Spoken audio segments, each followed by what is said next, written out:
오늘은 에스더 말씀을 함께 나누길 원해요. 에스더 4장 말씀을 믿음의 사람이 세상을 돌파한다. 믿음의 사람이 세상을 돌파한다 라는 제목으로 함께 하나님 말씀과 그 마음 나누겠습니다. 한 가지 이야기를 하면서 설교를 좀 시작해 보고자 합니다. 그리스 신화에 나오는 이야기인데요.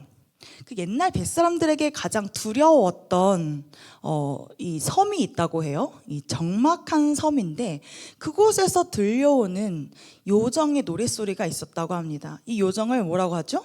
세이렌이라고 하죠. 이 선원들이요, 밤중에 배를 타고 그 섬 앞을 지나가면 이 사람의 마음을 막 애간장을 녹게 하고 애태우는 노래로 사람들을 홀려버리는 그런 요정의 노랫소리가 들려왔다고 합니다. 그러면 선원들은 그 음악에 막 취해서 바다에 한 명씩 몸을 던지기 시작하는 것이죠. 결국 아침이 되면 그 배에 타고 있던 모든 선원들이 다 물에 빠져서 죽고 배만 둥둥 다시 떠밀려 왔다라는 것입니다. 그런데 무슨 이유에서인지 어떤 배 한 척만은 모든 선원이 다 살아서 돌아왔다라는 거죠. 그 이유는 간단했습니다.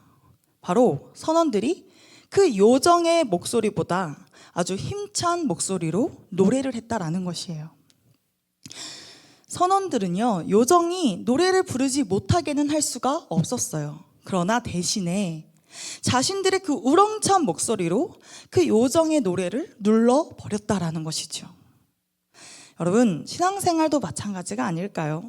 위기의 순간에서 유혹을 이겨낼 수 있는 것은요, 바로 하나님을 향한 우리의 굳건한 믿음의 고백임을 여러분 믿으시기 바랍니다.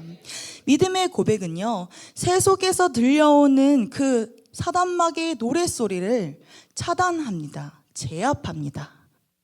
여러분, 믿음의 사람이 세상을 돌파한다는 사실을 여러분 기억하시길 원합니다.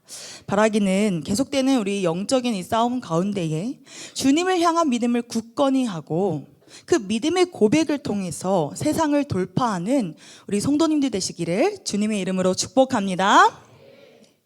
이 에스더 4장을 보면요, 하만이라는 악한 사람이 등장하고 있습니다. 하만은요, 바사 왕국의 2인자였어요. 그래서 왕 다음에 지위를 가지고 있는 사람이죠. 그런데 하만은 포로였던 이 유다 사람인 모르드게가 자신에게 절하기를 거부하는 걸 보고 악한 마음을 품습니다. 모르드게가 속한 민족인 그 유다 사람들 다 몰살하자고 생각한 것이죠. 다 죽이기로 마음을 먹습니다. 그래서 하만은 이 왕의 인장을 받아서 조서를 내리는데요, 젊은 사람이든 나이 든 사람이든 여인이든 간에 막론하고 다 유다인들을 죽인다는, 그리고 재산을 탈취한다는 조서를 전국에 다 내놓습니다.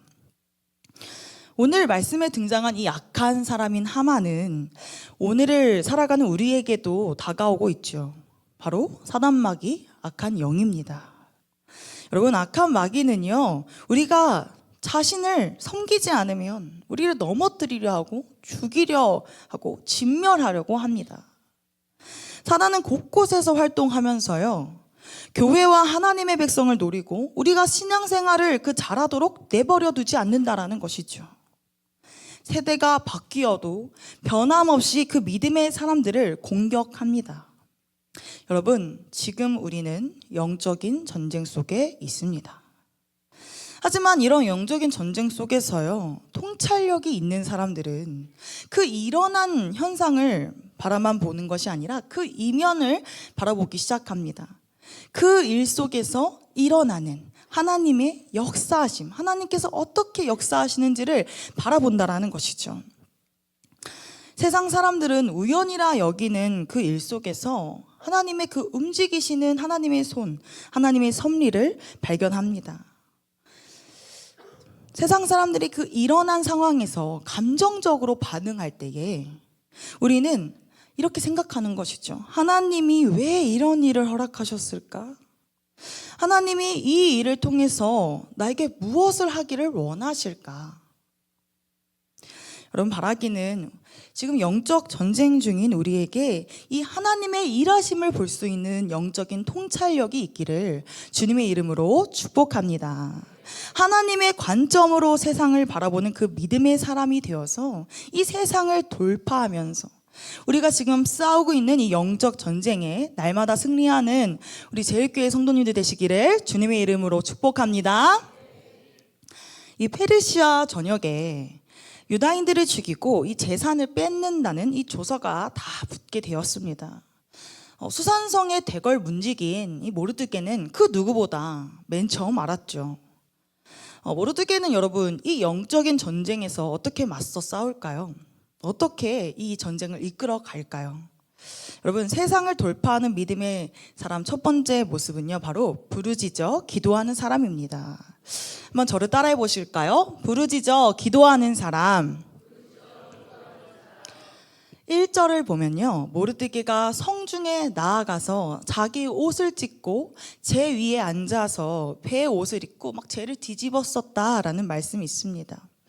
여러분, 그가 얼마나 두렵고 얼마나 무서웠으면 그렇게 죄를 뒤집었으면서 회개하기 시작했을까요? 여러분, 영적인 공격을 받아본 분들이라면 이 모르드게의 심정을 이해하실 거라 생각합니다. 여러분, 악한 공격이 극심할 때에 우리가 할 수 있는 거라고는 하나님 앞에 나아가서 금식하며 울부짖으며 기도하는 것뿐이라는 것이죠.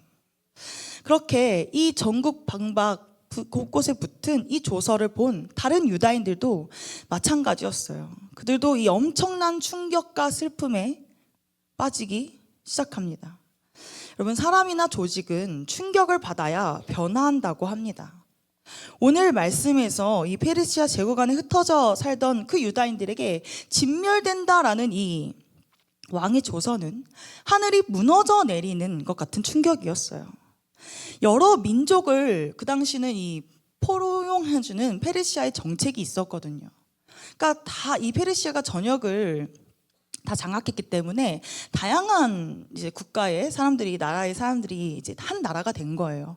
그러니까 이 페르시아는 다 포용해주는 그런 정책을 썼어요. 마찬가지로 이 유다 사람들도 이 포용하는 정책에 들어 있었던 것이죠. 이 정책에 별다른 불만을 느끼지 않았습니다. 그래서 유다인들은 특히나 영특했기 때문에 장사를 잘했어요. 그래서 이 페르시아 제국 안에서 그들은 중산권, 중산층 이상의 삶을 영위하게 된 것이죠. 한마디로 그들은 살만했습니다. 잘 먹고 잘 살았어요. 그런데 문제는요, 그렇게 100년 가량을 살다 보니까 초기에 예루살렘을 그리워하던 그 뜨거운 그 신앙이, 그 믿음이 많이 식어버리게 되었다라는 거예요. 그렇게 그들에게 그냥 페르시아는 이 자신들의 삶을 평안하게 유지시켜주는 고마운 존재였습니다. 그런데 지금 한순간에 이 페르시아가 자기들을 유대인이라고, 유다 사람이라고 다 몰살시키겠다라고 말합니다. 이 사건으로 얼마나 유다 사람들이 놀랐겠어요. 얼마나 충격받았겠어요. 그들은 페르시아에 가지고 있었던 그들의 환상, 그들의 믿음을 지금 다 깨버리는 상황을 맞이했습니다. 환상이 다 깨져버렸어요. 자신들이 의지할 것, 믿을 것을 지금 페르시아가 아니라 하나님인 것을 이들이 깨닫기 시작했다라는 것이죠. 여러분, 마귀가 권세 잡은 이 세상을 우리가 쉽게 생각해서는 안 됩니다. 우습게 생각해서는 안 되죠. 지금 눈에 보이는 상황에 여러분, 우리가 현혹되어 있지는 않습니까? 여러분, 그들은 마귀는요, 이 정치, 경제, 언론, 문화를 교묘하게 이용합니다. 사람들을 그렇게 현혹을 시킵니다. 지금 유다 사람들은요, 이 페르시아 제국을 통해서 자신들을 현혹하게 하는 그 사단 마귀의 실체를 깨닫게 되는 것이죠. 여러분, 이런 마귀의 실체를 깨달았을 때에 유다 사람들의 반응은 어떠했을까요? 우리 한번 3절 말씀을 다시 한번 큰 목소리로 읽어보도록 하겠습니다. 시작.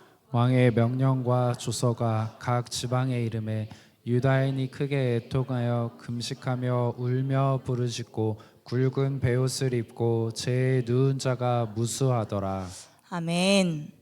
유다인들은 모르드게가 했듯이 애통하고 금식하면서 울부짖는 기도를 드리기 시작합니다.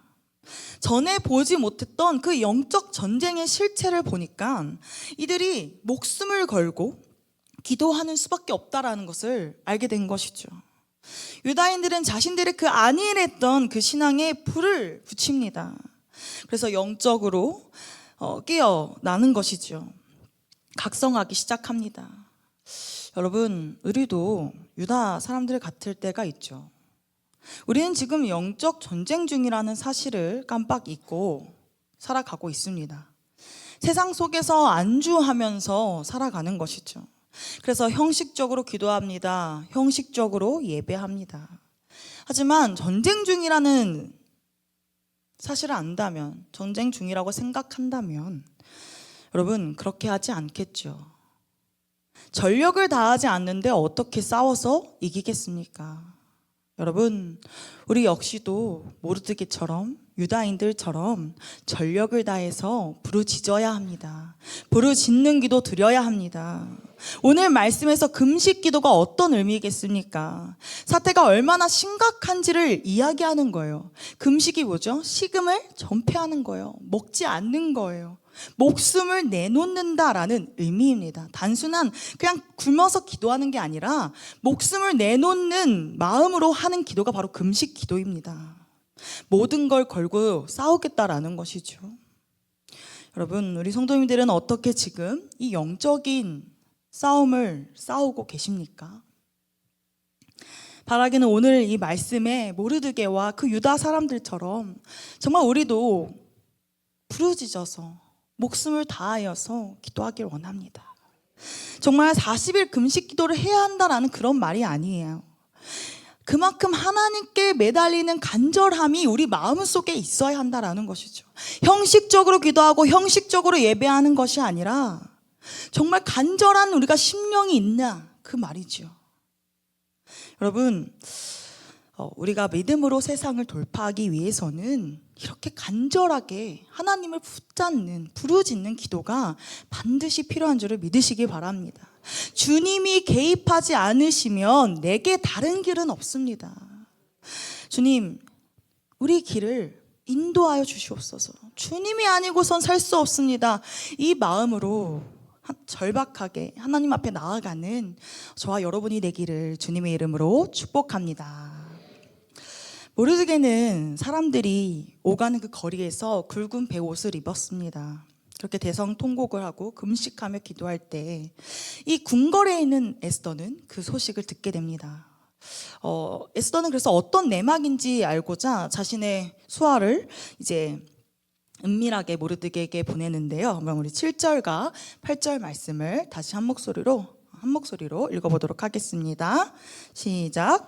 모르드게가 자기가 당한 모든 일과 하만이 유다인을 멀하라고 왕의 금고에 바치기로 한 은혜의 정확한 액수를 하닥에게 말하고 또 유다인을 진멸하려고 에서 내린 조서 초본을 하닥에게 주어 에스더에게 보여 알게 하고 또 그에게 부탁하여 왕에게 나아가서 그 앞에서 자기 민족을 위하여 간절히 구하라 하니. 아멘. 모르드게는 자기가 당한 일과 그 하만의 악한 음모를 다 전부 말합니다. 특히 하만이 돈으로 왕의 눈을 어지럽히게 해서 이 조서를 통과시켰다라는 걸 이야기해 주는데요. 그래서 에스더가 이 상황의 심각성을 알 수 있도록 자신이 가지고 있는 모든 자료를 보냅니다. 그리고 8절에 보면 모르드게는 이 왕후 에스더에게 왕 앞에 나아가서 이 위기에 놓인 유다 민족을 도와달라고 이야기합니다. 여러분, 사건을 알게 된 에스더는 어떻게 반응할까요? 모르드게의 부탁처럼 정말 왕 앞에 나아가겠다라고 화답을 했을까요? 말씀을 보면요, 모르드게의 부탁에 난처한 자신의 처지를 이야기합니다. 이 당시 왕의 법상 이 왕이 부름을 받지 않고 그 왕 앞에 안뜰에 나아가게 되면 무조건 죽이는 그런 법이 있었어요. 그 당시 이제 암살 위협이 끊임이 없었기 때문에 그렇다고 하는데요. 이 단 하나의 예외가 있다면 왕이 부르지 않았지만 그 사람이 앞에 나왔을 때 자신의 그 금규를 주면, 앞에 대면 그 사람은 이제 살려준다라는 것이죠. 이렇기 때문에 왕을 만나고 도와달라고 요청하기라는 사실 쉽지 않았습니다. 왕이 부를 때만 왕을 만날 수가 있기 때문이죠. 게다가 에스더가 지금 왕에게 부름을 받지 못한 지 30일, 한 달이 됐다라고 이야기해요. 그러니까 에스더를 향한 이 왕의 사랑이 좀 식은 거죠. 지금 애정이 떨어졌다라고 에스더가 이야기하고 있습니다. 이런 상태에서 에스더는 자신이 왕의 특별한 자비를 얻을 수 있을지 확신할 수가 없었어요. 자칫 잘못하면 자신마저 그 와스티 왕후, 에스더의 그 전 왕후였던 에스디 왕후처럼 폐위될 수도 있겠다라고 생각을 합니다. 이런 복잡한 상황으로 에스더는 동족의 멸망의 위기에 있다는 그 사실 속에서도 망설이게 됩니다. 고민하는 것이죠.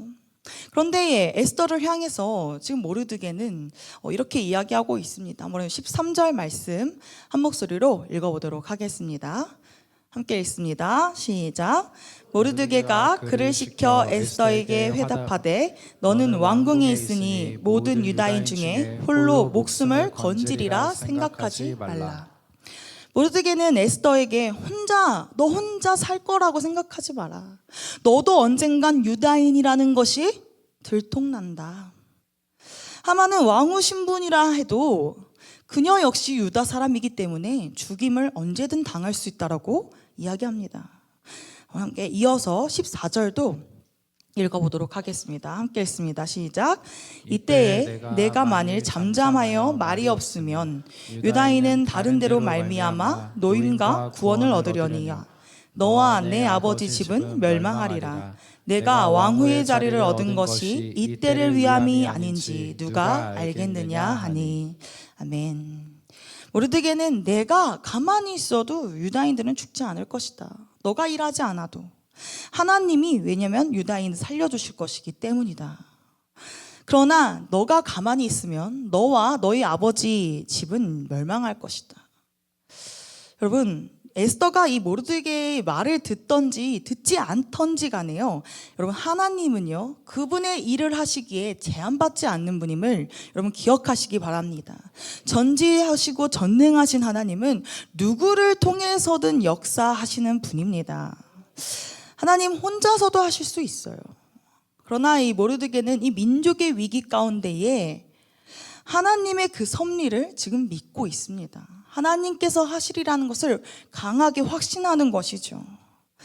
여러분, 우린 다급한 상황이 생기면요 참 당황하기 쉽습니다. 불안하고 공포를 느끼는 것이죠. 하지만 성도는 한 가지를 기억해야 합니다. 우리의 생명의 주관자는 하나님이심을 여러분 기억해야 합니다. 하나님이 살려주셔야 우리가 살 수가 있습니다. 다만 이 모르드게는 유다인을 구하는 일에 하나님께서 에스더를 미리 준비해 놓으셨음을 지금 알고 있습니다. 모르드게가 에스더에게 이렇게 이야기했죠. 너가 왕후 자리에 올라 앉은 게 이때를 위함이 아닌지 누가 알겠냐. 이 말은 그런 뜻이죠. 이 치열한 그 왕후가 되려면 정말 치열한 경쟁을 했어야 됐어요. 그 치열한 경쟁을 뚫고 페르시아 왕후의 자리에 오르게 된 게 과연 너의 노력이겠냐. 과연 너가 잘해서 그렇게 됐을까? 정말 운이었을까? 그게 아니라 하나님께서 너를 그 자리에 올리셨다. 지금 이 말을 모르드게가 하고 있습니다. 하나님이 왜 그렇게 하셨을까요? 지금 이와 같은 때에 에스더를 사용하시기 위함이지요. 여러분, 축복은 절대 우리 자신만 잘 먹고 잘 살으라고 하나님께서 허락하신 게 아닙니다. 하나님이 우리에게 축복을 하신 건요, 우리로 하여금 그 축복의 통로가 되게 하려 하심을 여러분 믿으시기 바랍니다. 하나님께서 믿음의 조상 아브라함에게 축복하실 때에 열방을 위한 축복의 통로가 되라고 말씀을 하셨습니다. 하나님께서는 우리에게 축복을 주실 때에 항상 우리를 통해 축복받을 사람들을 염두에 두고 계신 것이죠. 그런데 만약 우리가 축복을 받아놓고 흘려보내지 않는다면 그 축복은 저주가 될 것입니다. 모르드게가 망설이는 에스더에게 한 말은 바로 이런 뜻이죠. 그 축복이 너에게 저주가 될 수도 있다. 우리도 에스더처럼 망설일 때가 있죠. 내가 가진 것을 보존하고 싶고 지금의 행복에 안주하고 싶습니다. 눈에 보이는 성공은 우리가 영적으로 성공하는 길을 막는 걸림돌이 될 때가 있습니다. 우리 자신의 행복과 안전만 생각하고 하나님 나라의 그 위한 위험을 감수하는 걸 꺼리게 하는 것이죠. 그럴 때 우리는 하나님께서 부어주신 이 축복을 왜 부어주셨는가를 우리는 한번 생각해 보아야 합니다. 여러분, 하나님이 주시는 복은 우리의 사명과 연결됨을 여러분 기억하시기 바랍니다. 애초에 하나님께서 우리를 쓰고자 하시지 않았다면 우리에게 남에게 주지 않은 그 축복을 부어주시지도 않았을 겁니다. 우리 하나님의 자녀들은 우리가 있는 자리가 그저 우연히 있게 된 자리라고 생각해서는 안 됩니다.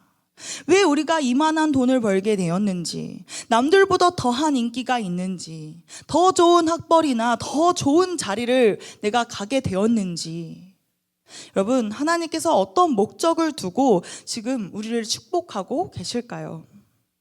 바라기는 이 거룩한 사명을 망각하고 계시다면 다시 한번 하나님의 그 부르심을 또 하나님의 뜻을 찾아가는 우리 성도님들 되시기를 주님의 이름으로 축복합니다. 그런데 살다 보면 우리가 사명을 외면할 때가 있죠. 굳이 내가 하지 않아도 된다라고 생각하면서 도피하는 것이죠. 외면하는 것이죠. 문제 속에 깊이 개입하지 않으려고 합니다. 편하게 살고 싶어하는 그런 마음이죠. 근데 에스더도 그랬던 것 같습니다. 에스더도 자신이 왕후가 될 때에 모르드게가 주도를 했어요. 그대로 따르기만 했습니다. 그랬던 에스더는 지금 자신의 안위에 대한 욕심을 이제 내려놓기 시작합니다. 믿음의 사람다운 모습을 이제 그녀도 보여주기 시작하는데요. 여러분, 세상을 돌파하는 믿음의 사람의 그 두 번째 모습은 죽으면 죽으리라는 믿음의 결단입니다. 한번 여러분 옆에 분들과 이렇게 인사해 보실까요? 죽으면 죽으리라. 너무 약합니다. 이거 결단하는 믿음의 결단이거든요. 우리 다시 옆에 분들과 다시 한번 인사해 보겠습니다. 죽으면 죽으리라. 아멘. 우리 함께 16절 말씀도 한 목소리로 읽어보겠습니다. 읽겠습니다. 시작. 당신은 가서 수산에 있는 유다인을 다 모으고 나를 위하여 금식하되 밤낮 3일을 먹지도 말고 마시지도 마소서. 나도 나의 시녀와 더불어 이렇게 금식한 후에 규례를 어기고 왕에게 나아가리니 죽으면 죽으리라 하니라. 아멘. 에스더는 결단을 내립니다. 더 이상 자신의 안전만을 생각하지 않겠다라는 것이죠. 죽으면 죽으리라는 각오로 왕 앞에 나아가겠다라고 말합니다. 그렇다면 지금 죽으면 죽으리라 이 결단이요, 왕 앞에 나아가서 그냥 죽임을 당하겠다 이런 말일까요? 아니죠. 에스더의 이 말은요, 정말 죽겠다 그런 말이 아니라 상황이 어려우니까 내가 체념하고 절망하는 그런 말이 아니라 내가 온 힘을 다해서 말씀대로 살겠다라는 그 결단하는 말입니다. 여러분, 죽기 아니면 까무러치기. 이게 무슨 뜻이죠? 온갖 위험을 무릅쓰고서라도 모든 힘을 다하겠다라는 뜻이잖아요. 그러니까 그것처럼 하나님께서 하시리란 그 강한 확신을 가지고 모든 것을 하나님께 맡기는 그 믿음으로 서겠다라는 것이죠. 유다 백성을 향한 그 하나님의 그 언약을 구하시겠다라는 하나님의 그 말씀을 지금 붙잡는 굳건한 의지입니다. 이런 에스더의 모습은 예수님의 모습을 떠올리기도 합니다. 그러면 마태복음 16장 25절을 한 목소리로 읽어보도록 하겠습니다. 함께 읽습니다. 누구든지 제 목숨을 구원하고자 하면 잃을 것이요 누구든지 나를 위하여 제 목숨을 잃으면 찾으리라. 아멘. 우리는 내 목숨을 구원하려고 이런저런 방법들을 모색합니다. 하지만 정말 목숨을 구원할 방법은 예수께 우리의 그 목숨을 맡길 때임을 여러분 믿으시기 바랍니다. 하나님의 말씀을 붙잡을 때에 우리의 목숨을 부지할 수 있음을 여러분 기억하시기 바랍니다. 우리가 주님을 의지하고 모든 것을 그 잃을 각오를 한다면, 죽을 각오를 하고 말씀대로 산다면 어둠의 권세가 우리를 이기지 못한다는 사실을 여러분 믿으시기 바랍니다. 이제 오늘 이 설교를 정리하기를 원합니다. 지금 에스더는 정말 불리한 상황에 있죠. 정치적으로 자신의 뒷배가 있는 것도 아니었고요. 아하수에로 왕과의 관계가 좋은 것도 아니었습니다. 또 하만의 눈치를 보는 궁 안에 많은 신하와 내시, 궁녀들도 있었습니다. 그들 모두 다 에스더에게 불리합니다. 누가 봐도 객관적으로 봐도 상황이 불리한 가운데, 그러나 에스더는 어떻게 합니까? 오직 하나님만 붙잡고 있습니다. 그래서 에스더는 모르드게에게 유다 민족이 자신을 위해서 중보기도 해줄 것을 지금 부탁하죠. 에스더는 이 기도의 힘이 결코 작은 것이 아님을 알기 때문입니다. 그래서 유다 온 민족이 금식하면서 기도하면서 하나님께 매달리게 하고 있습니다.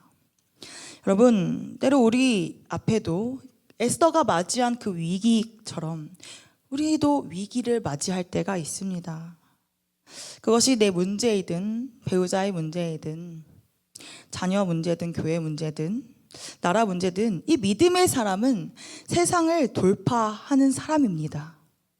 세상을 돌파할 수 있습니다. 우리는 그 부르짖는 기도로 하나님만을 붙잡는 그런 믿음의 결단으로 세상을 돌파할 수 있습니다. 바라기는 에스더와 모르드게처럼 이 수산성의 또 유다인들처럼 우리가 위기를 마주할 때 하나님께서 반드시 구원의 길을 열어주신다는 그 믿음을 가지고 한 마음과 한 뜻으로 하나님께 부르짖으며 이 영적인 전쟁에서 승리하는 우리 제일교회 성도님들 되시기를 주님의 이름으로 축복합니다.